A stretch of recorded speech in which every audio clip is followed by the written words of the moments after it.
हमारे संविधान में सामाजिक, आर्थिक और राजनीतिक रूप से पिछड़े हुए लोगों को विशेष सहायता प्रदान करने के लिए संविधान में आरक्षण का प्रावधान किया गया है। फिर सवाल ये उठता है कि महाराष्ट्र का मराठा समाज, जो पूरे देश भर में अपने गौरवशाली इतिहास के लिए जाना जाता है, आज आरक्षण की मांग को लेकर महाराष्ट्र के अलग अलग जिलों में प्रदर्शन क्यों कर रहा है। और इन्हीं सवालों का जवाब ढूंढने के लिए हम मुंबई से 550 किलोमीटर की दूरी पर महाराष्ट्र के बीड जिले में पहुंचे हैं। बीड जिले का ये अंबाजोगाई तालुका है। यहाँ पर धाईगुड़ा पिंपला गांव के कुछ लोग मेरे साथ मौजूद हैं, एक परिवार मौजूद है। और इस परिवार की कहानी ये है कि कुछ आज से 3-4 पीढ़ी पहले इनके पास 40 एकड़ जमीन हुआ करती थी, जो आज भूमिहीन होने के कगार पे आ गए हैं। मेरे साथ इस परिवार के 4 पीढ़ी इस वक्त मौजूद हैं। आप बताइए, अपना नाम बताइएगा। और आप मराठा समाज से आते हैं। मराठा समाज का जो इतिहास है वो इतना गौरवशाली है, और जो राजनीति है उसमें भी हिस्सेदारी जो है वो काफ़ी है मराठा समाज की, और संपन्न समाज माना जाता है।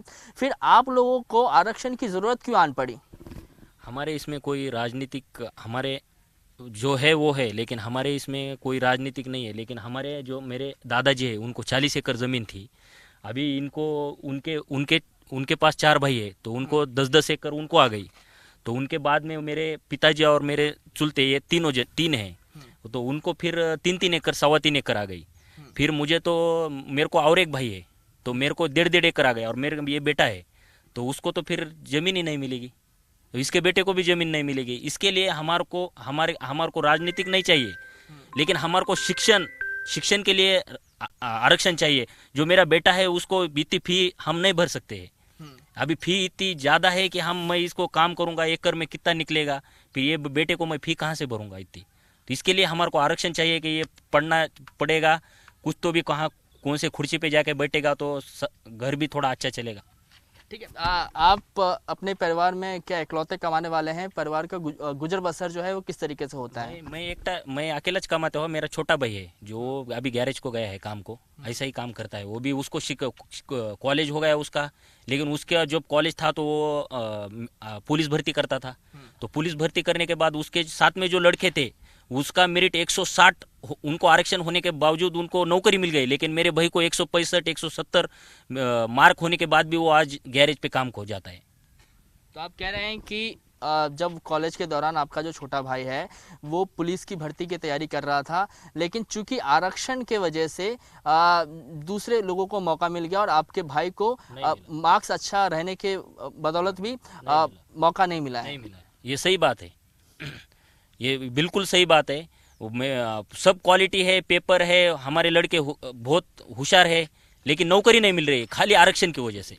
जो कम मार्क वाले हैं, जो कि क्वालिटी भी नहीं है उनकी पढ़ने की, लेकिन वो आज बड़े बड़े कुर्सी पे बैठे हैं। लेकिन हमारे पास बुद्धि है, हमारे पास मार्कशीट ज़्यादा है, इसके वजह से भी हमारे को नौकरी नहीं मिल रही है। अच्छा, लेकिन ये बताइए कि ऐसा क्या होते चला गया कि 40 एकड़ ज़मीन था, आप लोग एक समय में बहुत संपन्न परिवार हुआ करते थे, लेकिन वो 40 एकड़ से आज भूमिहीन होने के कगार पे आ गए? कुटुंब बढ़ता चला गया, फैमिली बढ़ती चली गई और खेती कम होती गई। हमारा जुना जो घर है, पुराना घर, उधर तो जगह ही नहीं रहने को, इसलिए हम इधर खेत में आ गए रहने को। अभी तुम्हारे को मैं दिखाएंगे वो जुना हमारा वाड़ा, अभी 10 बाय 10 के खोले है, वहाँ पे लादनी है, छोटा सा परिवार है, बुरुज है, वहाँ तो नहीं रहने को जगह ही नहीं है। इतनी बड़ी फैमिली हो गई तो खेत कहाँ से आएगा। ठीक, आप बताइएगा कि आरक्षण जो है वो आपके लिए कितना ज़रूरी है? मराठा समाज को आरक्षण मिलना चाहिए कि नहीं मिलना चाहिए? मिलना चाहिए, आरक्षण मिलना चाहिए। क्यों मिलना चाहिए? आरक्षण क्यों ज़रूरी है? अभी वो बेटा तो को नौकरी नहीं है, आरक्षण वजह से ये छे, दूसरा कुछ नहीं। जो ज़मीनें थी वो भाइयों में बंटवारा होते चला गया, और फिर एक समय ऐसा आया कि अब आप लोग भूमिहीन होने के कगार पे आ गए हैं। अभी क्या है वो, ये इसको बोलो। ठीक है। तो दिक्कत यही है कि आरक्षण अगर मिलेगा तो आपको ऐसा लग रहा है कि आपके सारी समस्याओं का जो है वो हल निकल जाएगा? सारी समस्याओं का हल निकलेगा सर, सारे समस्याओं का निकलेगा। हम मेरिट में टॉप आ सकते हैं, लेकिन अभी कंपटीशन इतना हो गया तो खाली आरक्षण के वजह से हम पीछे हो गए। खाली आरक्षण के वजह से हम पीछे हो गए, नहीं तो हमारे पास सब है, हम टैलेंटेड है। अभी कौन सा भी मैंने खुद पुलिस भर्ती की वाली है सर। मैंने गढ़चिरौली को भर्ती की, मुंबई पुलिस में भर्ती की है, मैंने भीड़ को भर्ती की है। मेरे को मेरिट में 200 के पैकी मेरे को 170 है, लेकिन मेरे जो साथ में थे उनको 160 वाले वो आज पुलिस में ड्यूटी को है आरक्षण की वजह से, लेकिन मैं 170 वाला घर पे बैठा हूँ सर। खेती करके आया मैं अभी। ठीक, आप अपना नाम बताइए और बताइए कि आरक्षण आपके लिए क्यों ज़रूरी है, आरक्षण का मायने आपके लिए क्या है?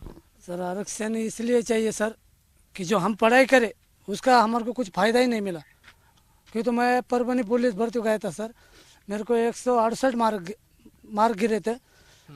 और जो दूसरे जो समाज है उनका मेरिट लग गया 152 और मेरे को 168 रह के भी मेरे को पुलिस भर्ती में नौकरी नहीं लग गई। तो इसकी वजह से मेरे को आरक्षण चाहिए। ठीक है, इस गांव की आबादी जो है वो कितनी होगी और क्या आपकी परिवार की जिस तरीके की कंडीशन है, क्या बाकी के परिवार में भी इसी तरीके की कंडीशन है?